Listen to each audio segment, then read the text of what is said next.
네, 126번입니다. 자, 함수 fx가 있어요. 자, 1차 함수죠. 1차 함수. 자, 이 범위 안에서 양과 음의 값을 모두 가져야 한다라는 거야. 자, 우리 이거 수직선을 그려서 해결해 볼게요. 자, x축 한번 그려주시고. 자, 그러면 이 양의 값과 음의 값을 갖는다는 것은 y의 값을 얘기합니다, 여러분. 자, 밑줄 그어주시고 여기서 말하는 것은 누구의 값을 얘기한다? y의 값을 얘기한다. 이 y의 값이요, 양의 값도 가져야 되고 음의 값도 가져야 한다라는 거죠.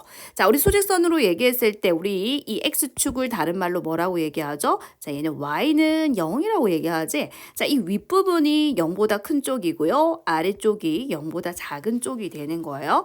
자, 그럼 우리는 이 범위에서 했으니까 이 범위 체크 한번 해줘. 자, 여기가 3이라고 해보자. 여기를 5라고 한번 그려보세요, 여러분. 자, 여기가 x가 3이고요. 여기가 x가 5라고 하자. 자, 요 안에서요, 양과 음의 값을 모두 가지면 된다는 거야. 주어진 직선이 말이야.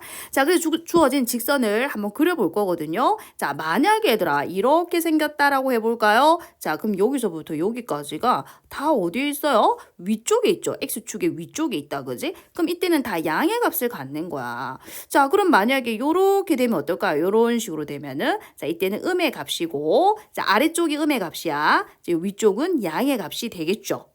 자, 그래서, 자, 어떤 상황이면 되느냐. 자, 한번 다시 그려볼게요. 자, 그래프가 요렇게 생겼다라고 하자. 그럼 여기는 음의 값, 양의 값이 되겠죠. 자, 그럼 이 그림을 통해서 우리가 확인할 수 있는 것은, 자, 3에 대응하는 함수값, 3에 대응하는 함수값이 여기 있어요. 음이 되면 되고, 5에 대응하는 함수값이 양이면 되더라. 자, 요 아이가 음이고, 자, F5가 자, 양이면 되더라, 이 소리인 거야. 근데 얘들아, 그래프가 또 요렇게 생겨도 되지 않아요? 만약에 자, 감소일 때 요렇게 생겼다고 해봐봐. 이때도 마찬가지. 요 부분은 자, x축 위쪽에 있으니까 양의 값이죠. 자, 요 부분은 x축이 아래쪽에 있으니까 음의 값이죠. 요렇게 돼도 됩니다. 자, 그럼 3에 대응하는 함수값이 이때가 양수고 5에 대응하는 함수값이 이때가 음수죠. 그래서 얘가 플러스고 얘가 마이너스 돼도 되더라, 이 말인 거야. 얘가 플러스가 되고 얘가 마이너스가 돼도 되더라. 그럼 얘를 한꺼번에 얘기하면 얘들아, 자, 이 둘의 부호가 서로 반대면 된다라는 거잖아. 그럼 이 둘의 부호가 서로 반대라는 것은 곱했을 때 0보다 어떻다는 소리예요? 작다란 얘기죠. 이해되셨을까요? 곱했을 때 0보다 작더라.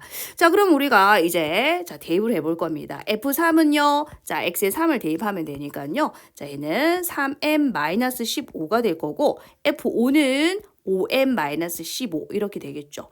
자, 그럼 얘는요, m에 관한 2차 부등식이 되는 거야. 자, m에 관한 2차 부등식을 푸는 방법은요. 자, 먼저 방정식의 두근을 구하는 거야. 자, 봐봐요. 자, 가로축이 m축이라고 해볼게요. 자, 그럼 요 아이의 그래프는 자, m 절편이 5하고 3이면서 m의 제곱의 개수가 양수니까 요런 함수가 되거든요. 자, 여기가 3이고 여기가 5가 되는 거지. 이게 m 절편 는제로 되는 거.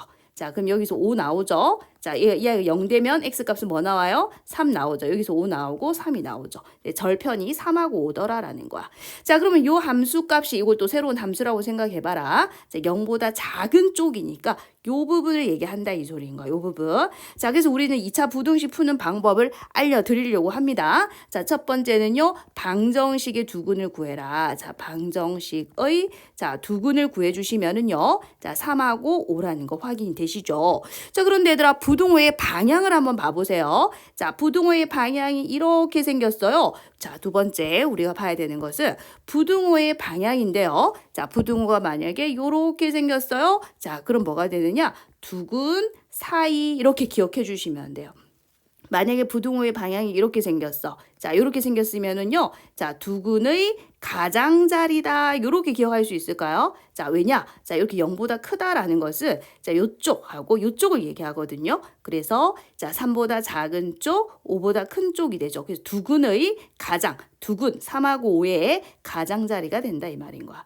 자, 그래서 2차 부등식 푸는 방법. 첫 번째, 방정식의 두근을 구하세요. 아셨죠? 자, 그리고 부등호의 방향을 보세요. 자, 부등호의 방향을 봤어. 자, 그럼 이거 뭐다? 두근 사이가 된다라는 거야. 자, 그래서 정답은 뭡니까? M은요, 3하고 뭐 사이가 되면 된다? 5 사이가 되면 된다라는 거죠. 자, 그럼 선생님, 무조건 이렇게 됐을 때 사이고, 자, 이렇게 되면 무조건 가장자리냐? 조건이 있어요. 아래로 볼록일 때만 가능합니다. 자, 그래서 우리는 기억해 줘야 되는 것은 2차항의 개수 아래로 볼록이니까 2차항의 개수를 양수로 만들어 주셔야 됩니다. 아셨죠? 자, 예를 들어서 자, 마이너에 m 빼기 1, m 빼기 2가 있다라고 한번 해보자. 자, 그럼 방정식의 두근은 1하고 2죠. 자, 이때는 부등호의 방향이 이렇게 돼 있으니까 두근 사이 해주면 안 된다는 거야. 자, m 제곱의 개수를 양수로 만들어 줘야 되니까 지금 마이너스 1이죠. 다시 양변에 마이너스를 곱해가지고요. 자, m 빼기 1, m 빼기 2 음수를 곱하면 부등호 방향이 바뀌죠. 이렇게. 그래서 이때는 두근의 가장자리가 되는 거야. 이때는 두근의 바깥 부분이 되더라 이 소리인 거야. 자, 여러분 2차 부등식 푸는 방법 이거 반드시 알아놓으셔야 됩니다. 자, 별표해 놓을게요.